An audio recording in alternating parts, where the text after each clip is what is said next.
Dozens of veterinarians had given up on the horse, but a poor boy did the unthinkable. Catherine Hartman watched yet another team of specialists leave her property defeated. The horse Golden Star, champion of 3 state competitions and valued at over $2 million, had been refusing any approach for 4 weeks, making it impossible to treat the injury affecting his back hoof. It was then that she saw something from her office window that made her rise quickly from her chair. A skinny boy, no more than 13 years old, was standing by the fence where Golden Star remained isolated. The boy wore a worn brown jacket and was watching the animal with an attention that none of the expensive professionals had shown. "What is that boy doing there?" Catherine asked Nancy, her secretary. "I think he's the son of Mrs. Teresa, the new cleaning lady who started last month," replied Nancy, adjusting her glasses to see better. "She said she sometimes has to bring him when she has no one to leave him with." Catherine walked quickly to the fence, worried about the boy's safety. Golden Star had become unpredictable, almost knocking over the last veterinarian who had tried to approach him. But as she got closer, something made her stop. The boy wasn't just looking, he was humming softly, a melody that Catherine couldn't quite identify, but which stirred something familiar in her memory. And the horse, who had spent his days agitated, moving nervously back and forth, was standing still, with his ears turned towards the boy. "Boy, get away from there right now," Catherine called, trying to keep her voice calm so as not to startle the animal. The boy turned around, startled. He had dark, deep-set eyes, his thin face sunburned. "Sorry, Mum. I wasn't going to do anything. I was just looking." "Do you know that horse is dangerous?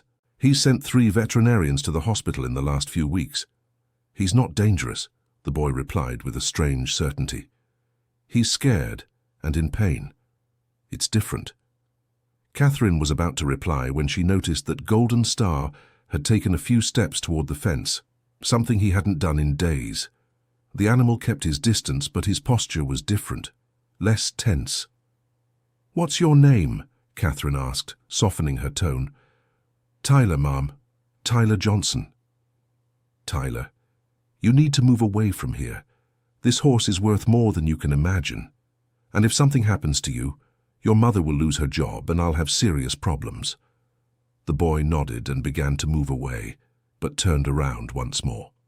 "Ma'am, can I come back tomorrow? Just to watch from far away. I promise I won't get close." Catherine was going to say no, but something in the sincerity of those eyes made her hesitate. "You may come, but keep your distance, you hear me?" That night Catherine couldn't sleep. The situation was desperate.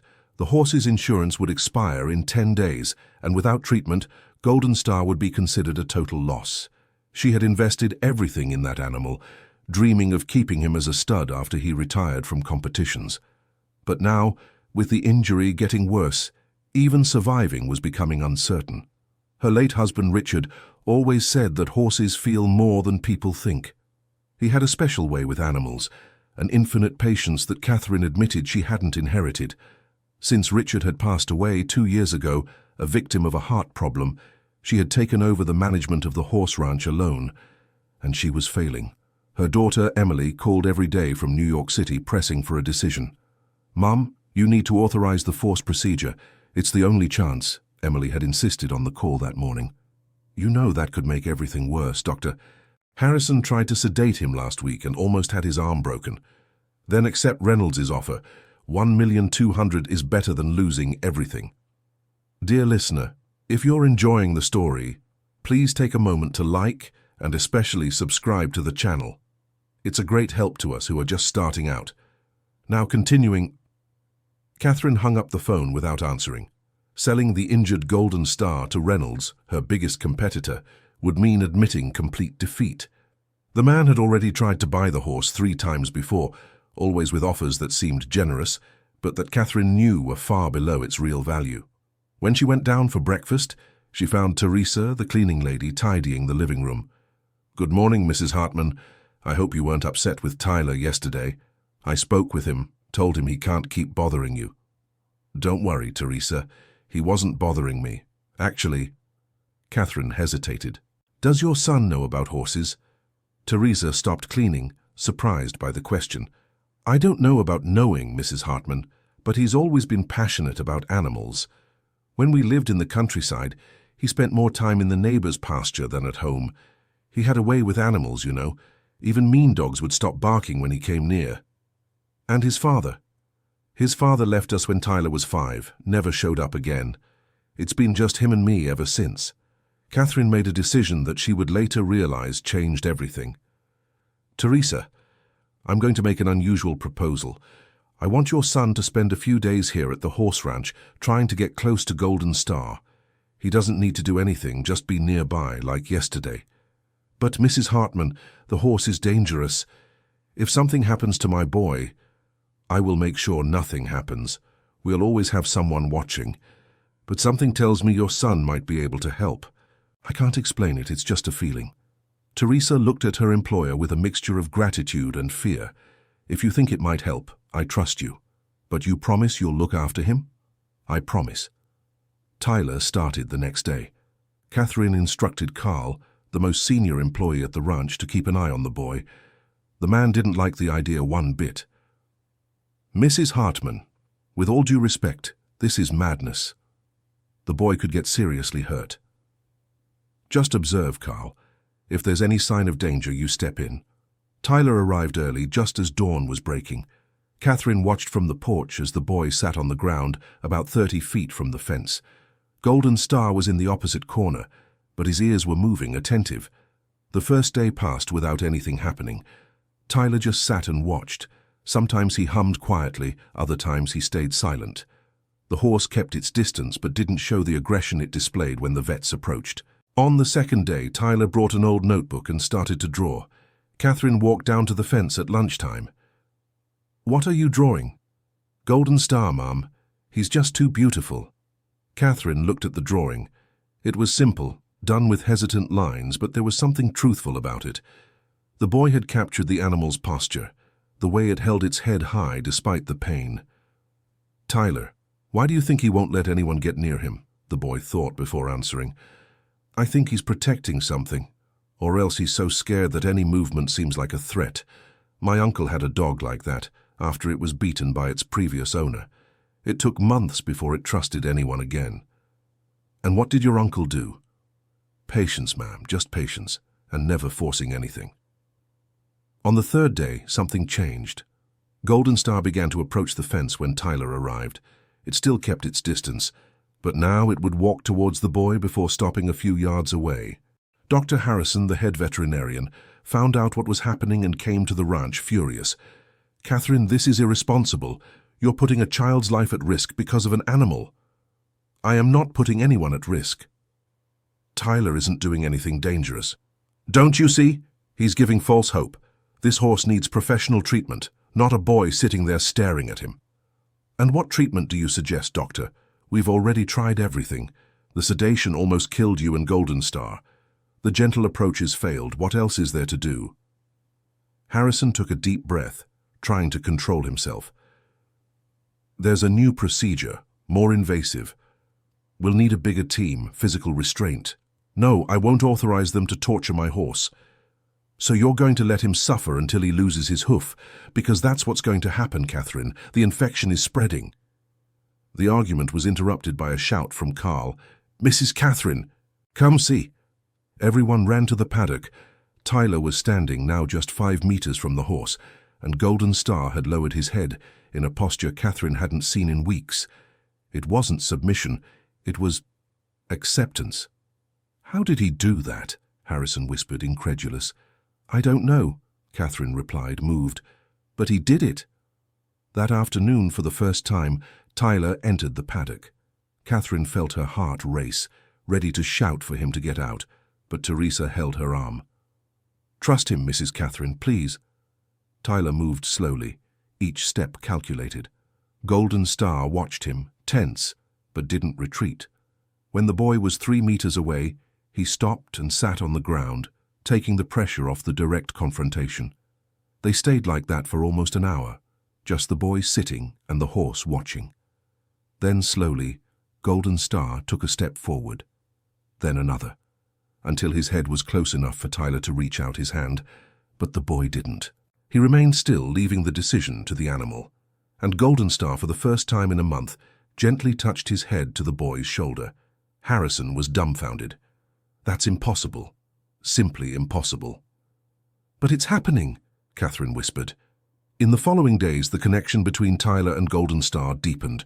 The boy could touch the animal's neck, stroke his mane, but whenever he tried to get near the injured hoof, the horse moved away, nervous.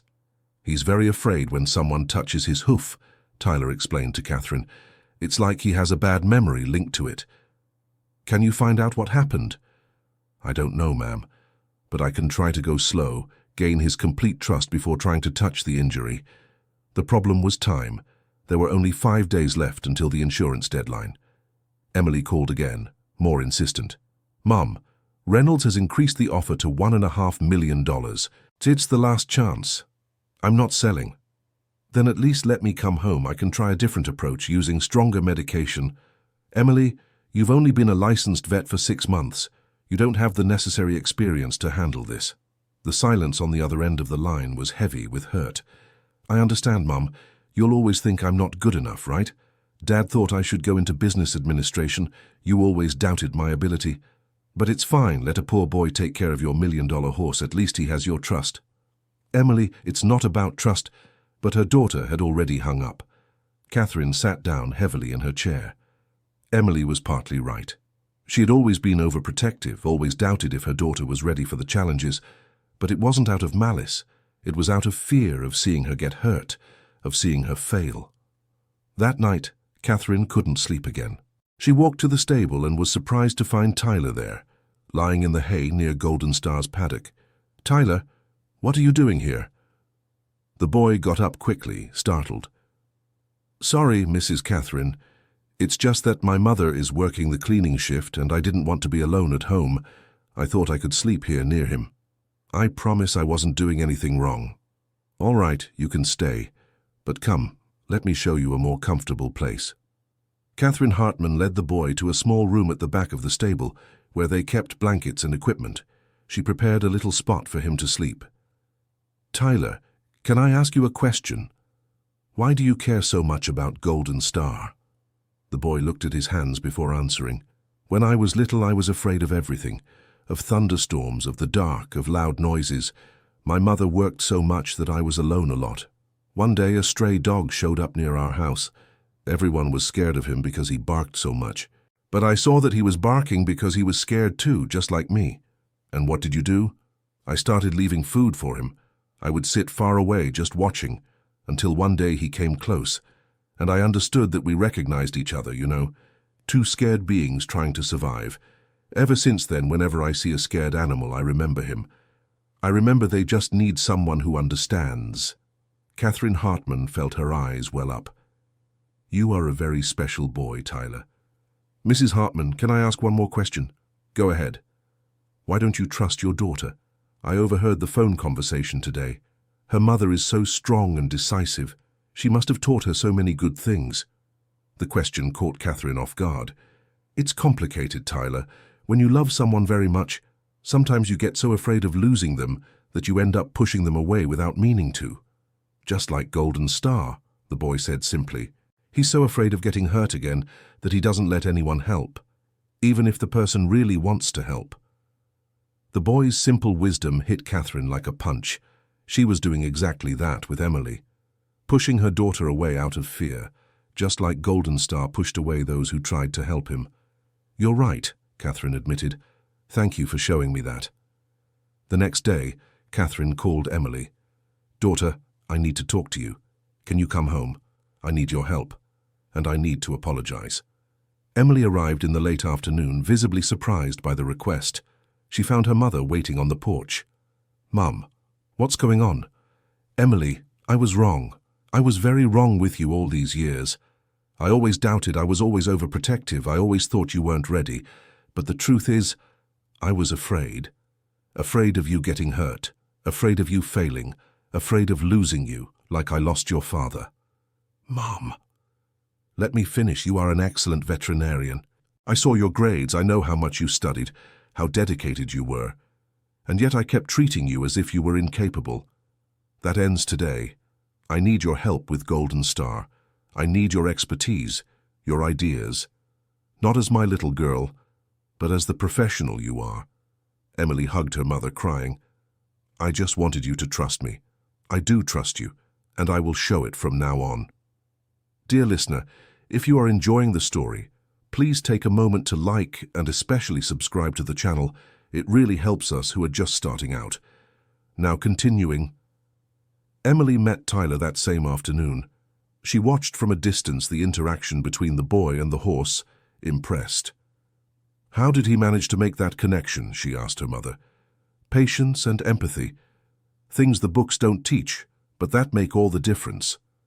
"Mom, I studied animal behavior in college. Let me work with him. I can observe, learn, and maybe find a way to finally treat the injury." For the next 2 days, Emily followed Tyler's every move. She took notes, observed the horse's reactions, studied patterns, and she began to notice things that no one else had. "Mom, come see this," she called on the morning of the 3rd day. Emily showed her notes. "Do you see how Golden Star always protects his left rear hoof? It's not just pain, it's obsessive protection. And look here, when Tyler makes certain movements, the horse relaxes. They're specific movements, almost a sequence. What are you thinking?" "I think there's a pattern, something that calms him. If we figure it out, we can use it to finally examine the injury." Emily talked to Tyler, explaining her theory. The boy became thoughtful. "There's something strange. When I sing that song, he gets calmer. It's a song my grandmother used to sing when I was little. Can you sing it for me?" Tyler started to hum. It was a simple old melody. Catherine felt a shiver run down her spine. "I know this song," she whispered. "Richard used to sing that. It was his favorite song." "Really?" Emily looked surprised. "Daddy sang that. Whenever he was with the horses, he said it calmed the animals. And Golden Star was his favorite. He would spend hours here humming that melody." Tyler was amazed. "So that's why he likes it. He remembers the previous owner, the man who cared for him with affection." An important piece of the puzzle clicked into place. Emily had an idea. "Tyler, can you get close to the hoof while you sing? Slowly, without touching yet, just getting near." "I can try." The boy entered the pen, humming the melody. Golden Star, as always, accepted his presence. Tyler stroked the animal's neck, moved down the mane, along the body, always singing, always slowly. When he got close to the injured hoof, the horse moved nervously. But Tyler didn't back away. He just stopped where he was and kept singing. Minutes passed. Then, miraculously, Golden Star relaxed his leg, resting it lightly on the ground. Emily watched, thrilled, but controlled the impulse to approach. She signaled for Tyler to just observe, not to touch yet. The boy stayed there for almost an hour, singing and observing. When he finally came out of the pen, he was smiling. "He let me. I didn't touch, but I managed to see the injury up close." "And what did you see?" Emily asked anxiously. "There's something shiny in there near the hoof. It looks like metal, but it's really deep inside. I think that's why he won't let anyone touch it." It must hurt a lot, Emily thought quickly. There were only 2 days left until the insurance deadline. They needed to act, but with extreme care. "Mom, I need to speak with you privately." In the office, Emily laid out her plan. "If there's something lodged in there, we need to remove it, but forcing it would be disastrous. I have an idea, but it's risky and we need Tyler's full cooperation. What are you thinking?" "We'll use the connection he's built with Golden Star, but I need a few things: pure honey, that chamomile extract Daddy used, and sterile gauze. I'll prepare a natural calming compound. If we apply it around the affected area while Tyler keeps the horse calm, we might reduce the inflammation enough to get a better look." "Do you think it will work?" "It's our best chance, Mom. I learned about holistic treatments combined with behavioral approaches in college. I've never tried it in practice, but I trust the theory." Catherine hesitated for only a second. "Do it. I trust you." Emily spent the night preparing the compound. She mixed honey with calming extracts, added natural anti-inflammatories she had studied. By morning, she had a thick, aromatic paste. Tyler was informed of the plan. The boy listened carefully to Emily's instructions. "You'll need to keep him extremely calm. I'll apply the paste around the hoof without touching the injury directly yet. He might get startled, and if that happens, you need to calm him down quickly. "I can do it," Tyler said with confidence. Carl and other staff gathered at a safe distance to observe. Dr. Harrison was also present, skeptical but curious. "This isn't going to work," he murmured. "But I admit I'm impressed they're trying." Tyler entered the pen, humming the familiar melody. Golden Star received him with his usual acceptance. Nancy waited until the boy gave the signal that the horse was completely relaxed. With slow and precise movements, Nancy approached. Her heart was pounding, but she kept her hands steady. Tyler slightly increased the volume of the song, stroking the animal's neck. When Nancy touched near the hoof for the first time, Golden Star moved nervously. Tyler immediately intensified the petting, his soft voice calming him. "Easy, boy. It's okay. She just wants to help." Minutes that felt like hours passed. Nancy applied the soothing paste in circles, getting closer and closer to the injury. The horse trembled, but did not pull away. His trust in Tyler was stronger than his fear. When the paste finally covered the entire area around the wound, Nancy stepped back. "Now we need to wait. The compound will work for a few hours, reducing the inflammation and pain. Tomorrow we will try to examine it directly." But tomorrow would bring an unexpected complication. In the early hours of that morning, a violent storm hit the region. Lightning cut across the sky. Thunder shook the structures. Catherine was woken by shouts coming from the stable. She ran there and found Tyler, soaked, inside the pen with Golden Star. The horse was in absolute panic, neighing loudly, moving from side to side. "Tyler, get out of there now!" "I can't, Mrs. Hartman. He'll hurt himself." Teresa came running, desperate. "My son! Tyler, for God's sake!" But the boy wouldn't leave. He hugged Golden Star's neck, trying to calm him despite the obvious danger. A lightning bolt struck nearby, illuminating everything. In that moment, Catherine saw something that explained so much. Golden Star was trembling violently, but it wasn't just common fear. It was deep panic, an old trauma being relived, and Tyler, the boy who understood fear, recognized it. "He has a trauma of storms," Catherine whispered, the memory returning. "It was during a storm that he got hurt at the competition. Richard was bringing him back to the stable when the lightning struck nearby. He got scared, stepped on something. That's when it all started." The revelation changed everything. It wasn't just a physical injury. It was an emotional wound that had never been treated. Carl brought waterproof tarps and everyone worked together to protect the pen from the wind and rain. Tyler stayed the entire night beside the horse, singing, talking, just being present. When dawn came and the storm passed, something extraordinary had happened. Golden Star was exhausted but calm, and for the first time since it all began, he fully rested his injured hoof on the ground. Nancy approached slowly. Tyler signaled that everything was okay. The paste applied the day before had taken effect. The inflammation was visibly reduced. "Can I try?" Nancy asked the boy. "I think so. But keep singing with me." Together, the trained veterinarian and the self-taught boy began to examine the hoof. Nancy felt something under her fingers. "There's something here. Tyler, keep him steady." With sterilized tweezers, Nancy began to work. Golden Star moved, uncomfortable, but Tyler was there, his constant presence calming him. Then, finally, Nancy removed the object. It was a small piece of metal from a broken horseshoe embedded deep in the hoof. "We did it," Nancy exclaimed, emotional. Golden Star's relief was immediate. He neighed, not in pain, but in liberation. He began to move, testing his leg, realizing the terrible pain had drastically subsided. Dr. Harrison approached, incredulous. "You did it. You really did it." He looked at Nancy with newfound respect.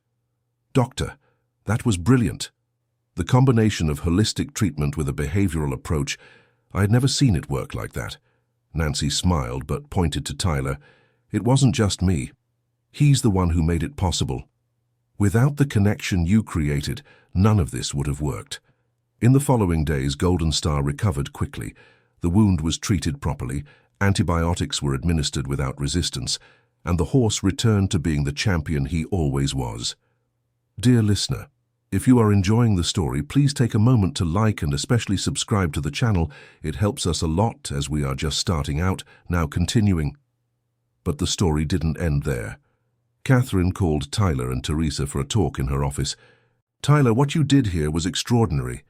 You saved not just a horse, but you also taught me important lessons about trust, patience, and love. I want to make a proposal." The boy and his mother looked at each other, nervous. "I want you to continue working here at the horse ranch, not as a helper, but as part of the behavioral treatment team for the horses. I will pay for your studies, from high school all the way to veterinary school, if that's what you want. And Teresa, you will be promoted to coordinator of the cleaning team, with a corresponding salary increase." Teresa began to cry. "Mrs. Hartman, I don't know what to say." "Say you accept. You two changed everything here. You helped me recover not just my horse, but also my relationship with my daughter. That is priceless." Tyler looked at his mother, then at Catherine. "Can I ask a question first?" "You may." "Is Golden Star going to stay here? He's not going to be sold?" "He's staying, and you know what? I think he has a new official handler now." The smile that lit up Tyler's face was worth more than any fortune. Emily entered the office at that moment. "Mom, I just got a call. The American Equestrian Federation wants to do a story about Golden Star's recovery. They said the case is getting the attention of veterinarians from all over the country. And what do you think?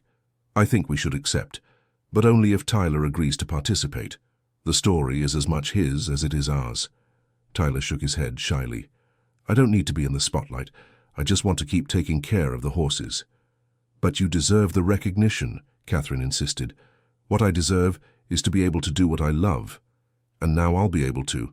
That's already more than I dreamed of." Weeks later, Golden Star participated in his first post-recovery competition. And to everyone's surprise, Catherine decided that Tyler would be the one responsible for preparing him. The boy who had slept in barns, who had watched horses from afar for years, was now in the center of the arena, leading the champion. Golden Star won that competition, but more important than the victory was what happened next. Several horse ranches in the region began seeking out Tyler to help with problematic horses. The boy had a gift that colleges don't teach. Catherine watched from afar, proud. Emily was by her side. "You know, daughter, your father always said that the best teachers are those who learn from their students. Today I understand what he meant. I learned a lot from Tyler too, Mum. He showed me that a diploma isn't everything. Sometimes the heart understands things that the mind hasn't yet grasped." 5 years passed. Tyler was now in veterinary school, being the top student in his class. But he never abandoned the horse ranch. Every weekend, he returned to care for the horses, especially Golden Star, who had become one of the best breeding stallions in the state. Teresa had built a stable life, finally able to give her son everything she had always dreamed of. And Catherine, the businesswoman who had almost lost everything, had learned that sometimes the most valuable solutions come from the most unexpected places. Emily became a reference in equine behavioral treatment, always crediting Tyler as her greatest teacher. Together, they developed methods that combined science and empathy, transforming the way traumatized horses were treated. On a sunny afternoon, Catherine gathered everyone at the horse ranch for an announcement. "I've decided to turn part of this property into a recovery center for traumatized animals. It will be managed by Emily, with Tyler as the behavior specialist. I want it to be a place where animals and people can heal together." The project became a reality. The Golden Star Recovery Center began taking in cases from across the country, and every animal that arrived there found not just medical treatment, but something rarer: genuine understanding. Tyler never forgot where he came from. He created a program where young people from underprivileged communities could learn about animal care, giving others the same opportunity he had received. And Golden Star, the horse that was almost lost, lived a long and dignified life, surrounded by those who loved him. He became a symbol that sometimes the deepest healing doesn't come from complex procedures, but from something much simpler: patience, empathy, and the courage to trust. Catherine, now with graying hair, would often sit on the porch watching Tyler work with the horses. And whenever she saw that boy, now a man, humming the old melody that her husband loved, she smiled, knowing Richard would be proud. Because in the end, it wasn't just a horse that was saved at that horse ranch.